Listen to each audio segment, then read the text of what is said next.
Assalamualaikum warahmatullahi wabarakatuh. Izin memperkenalkan diri, nama saya Reza Mutiara Nanta.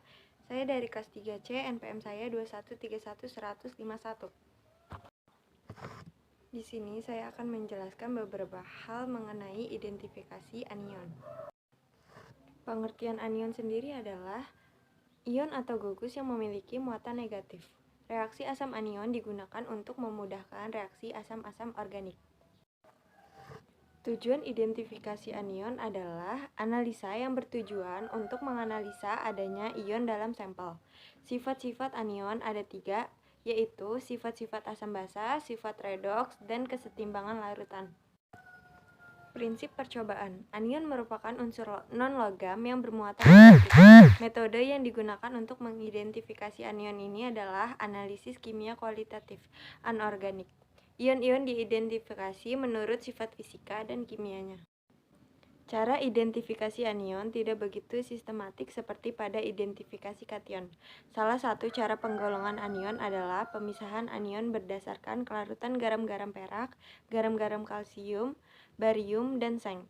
Selain itu, ada cara penggolongan anion menurut Bunsen, Gilred, dan Vogel. Saya akan menyebutkan beberapa alat dan bahan untuk mengidentifikasi anion. Yang pertama adalah tabung reaksi, pipet tetes, Erlenmeyer 100 ml, rak tabung, hot plate, penangas air, penjepit tabung, dan kertas isap. Lalu bahannya adalah yang pertama sampel anion E, F, G, dan H. Yang kedua aqueous, larutan HCl, larutan H2SO4, larutan FeCl3, larutan amilum, larutan I2, larutan FeSO4, larutan NaSCN, dan larutan NHO3. Saya akan menjelaskan beberapa prosedur untuk mengidentifikasi anion. Yang pertama, uji dengan asam sulfat pekat. Caranya adalah yang pertama, sedikit garam sianida dipanaskan dengan asam sulfat pekat. Yang kedua, uji nyala dilakukan terhadap karbon monoksida yang dihasilkan. Yang ketiga, perubahan yang terjadi diamati dan ditentukan reaksinya. Selanjutnya ada uji dengan HCl encer. Yang pertama, larutan sampel dituangkan ke dalam tabung reaksi. Yang kedua, HCl encer lalu dipanaskan. Yang ketiga, uji dilakukan dengan kertas saring yang telah dibasahi dengan larutan K2CrO4. Yang keempat, perubahan yang terjadi diamati dan ditentukan reaksinya. Dan yang terakhir, ada uji dengan kalium permanganat. Yang pertama, larutan kalium permanganat yang sebelum diasamkan dituangkan ke dalam tabung reaksi. Yang kedua, kemudian ditambahkan larutan sampel. Yang ketiga, perubahan yang terjadi diamati dan ditentukan reaksi. Saya akan menjelaskan hasil pengamatan. Saya akan membacakan hasil pengamatan. Yang pertama, kode E warnanya bening, baunya tidak berbau, dan warnanya jernih. Hasilnya Cl-.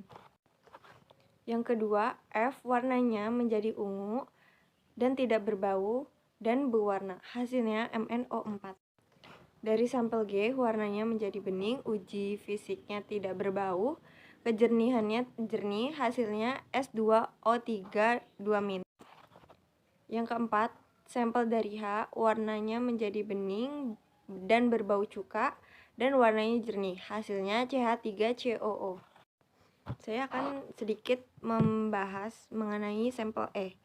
Yang pertama, larutan berbau dan tidak berwarna. Dari keterangan tersebut, larutan tidak mungkin mengandung anion MnO42, CH3COO, CrO42, Cr2072 karena anion-anion tersebut merupakan anion spesifik dalam hal warna dan bau. Yang keempat, dilakukan uji dengan larutan perak nitrat menghasilkan endapan berwarna putih. Kemungkinan anion adalah Cl- dengan reaksi Cl- plus AgNO3 A AgCl plus NO3 berubah endapan menjadi warna putih, maka anionnya adalah Cl.